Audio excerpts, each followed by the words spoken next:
Bonjour et bienvenue dans les 4V, Emmanuel Bonjour. Bompard. Merci d'être là, parce que je sais que vous avez une réunion qui s'est terminée très très tard cette nuit ou très très tôt ce matin. À l'issue de ce deuxième tour, on a l'impression que c'est un peu l'école des fans. Tout le monde a gagné, mais en fait, il n'y a pas vraiment de vainqueur. Que doit faire, que peut faire Emmanuel Macron?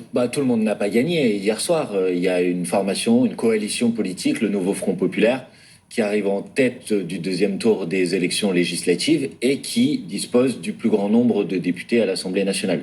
Puis il y a des perdants, le camp macroniste qui perd de nombreux sièges et qui est relégué en seconde position, et le Rassemblement national dont on a annoncé pendant des semaines et des semaines qu'ils allaient peut-être même avoir la majorité absolue à l'Assemblée nationale. Et qui n'a jamais eu autant de députés que ce certes, matin. ils ont progressé, mais bien loin de ce que disaient, y compris les sondages ces dernières semaines. Ça, c'est le tableau, le constat, l'analyse du résultat de ces élections législatives. Donc Maintenant, qui doit-il appeler pour être Premier ministre? Clairement, c'est la première formation politique à l'Assemblée nationale qui doit gouverner. Donc le président de la République a le devoir d'inviter à Matignon un Premier ministre ou une Première ministre issue du Nouveau Front Populaire. Forcément LFI? Forcément LFI, on va en discuter. Moi, je ne veux pas commencer, si vous voulez, à poser ce type d'éléments sur la table. Ce qu'il me semble l'usage républicain, ça a toujours fonctionné comme ça quand le Premier ministre devait, après une dissolution ou une législative au milieu du mandat, appeler un Premier ministre, c'était de s'adresser effectivement à la formation politique de la coalition qui dispose du plus grand nombre de députés.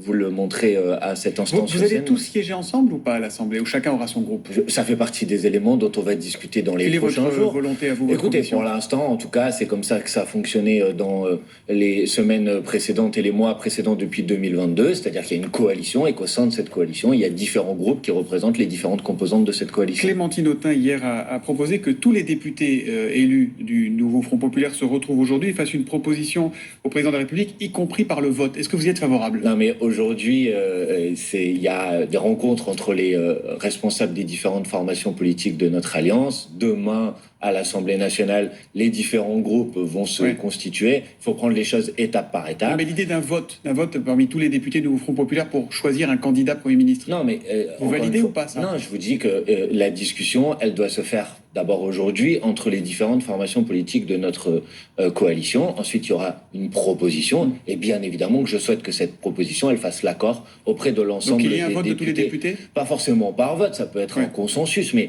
il faut qu'il y ait une proposition avec un gouvernement du Nouveau Front Populaire qui permette de représenter l'ensemble des composantes de cette coalition. C'est ça qui me paraît important. Vous avez entendu ce monsieur hier, parce que vous étiez juste derrière lui, Jean-Luc Mélenchon, qui a dit il faudra appliquer le programme, tout le programme, rien que le programme du Nouveau Front Populaire, c'est pas négociable. Comment vous allez faire avec le nombre de députés que vous avez, cette majorité très relative? Il vous aura peut-être pas échappé que depuis 2022, le président de la République dispose à l'Assemblée nationale de ce qu'on appelle, disposer de ce qu'on appelle une majorité relative, et pourtant ça l'a pas empêché de mettre en œuvre son programme.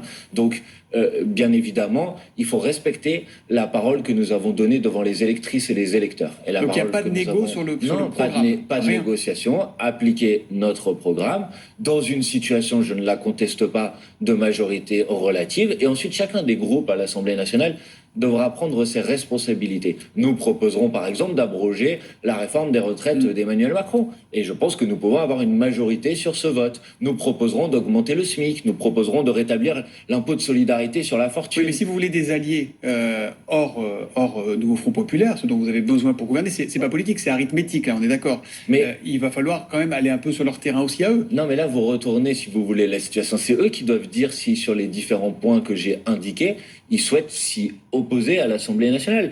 Mais comprenez que quand nous avons fait campagne sur un programme, ce programme, il ne peut pas être découpé en tranches. C'est un programme qui a une globalité, une cohérence, qui est financé, où les différentes mesures se tiennent les unes par rapport aux autres. On ne va pas commencer, une fois l'élection passée, à faire des formes de combinaisons dans lesquelles on va abandonner nos programmes. Donc oui, je vous le redis, le président de la République doit appeler à Matignon un ou une première ministre issue du Nouveau Front Populaire pour appliquer le programme du Nouveau Front Populaire, rien que le programme. On peut vous demander à qui vous pensez maintenant que le premier tour est passé, que le second tour est passé, à qui vous pensez qui aurait le profil? Pas forcément un nom, peut-être plusieurs pour aller à je ne vais pas spéculer ce matin. C'est plus de la spéculation, là, c'est justement, politique. Précisément, c'est la raison pour laquelle je vous dis, On a eu un premier échange entre les différentes formations politiques du Nouveau Front Populaire cette nuit. On en aura d'autres dans la journée. On proposera une méthode et ensuite, bien évidemment, on proposera un nom pour pouvoir exercer Marine Tondelier, c'est crédible pour vous ou pas? Mais il y a plein de gens qui sont crédibles, il y a plein de gens qui sont de grands talents et je ne veux pas commencer... Est-ce que Jean-Luc Mélenchon, c'est toujours crédible? Mais franchement, je ne vais pas commencer à commenter les noms les uns après les autres.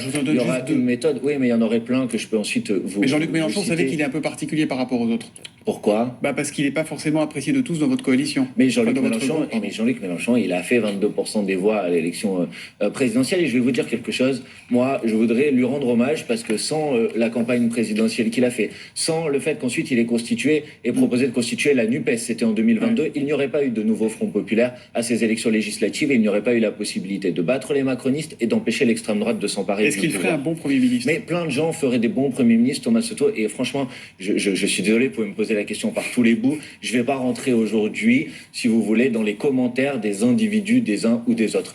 La première chose à dire, c'est que le président de la République doit respecter le résultat du scrutin tel que les Françaises et les Français l'ont exprimé, avec une mobilisation importante, un taux de participation qui a été beaucoup plus important, par exemple, à ce qu'on avait pu observer il y a 2 ans. Et je veux rendre hommage en particulier à la jeunesse, aux habitantes et aux habitants des quartiers populaires qui se sont massivement mobilisés pour permettre au Nouveau Front Populaire de figurer en tête de ces élections. Alexandre, c'est Carrefour, c'est Carrefour. Vous, c'est Manuel Bompard. Est-ce que vous avez envoyé un petit message à François Ruffin pour le féliciter de sa réélection hier? Oui, bien sûr que je fais. Mais moi, je félicite l'ensemble des députés du Nouveau Front Populaire qui a réussi à gagner. Et je vais même vous dire, j'ai aussi une pensée, bien évidemment, et un message de soutien, de solidarité, de fraternité pour celles et ceux qui ont porté les couleurs du Nouveau Front Populaire dans cette campagne et qui malheureusement n'ont pas pu gagner.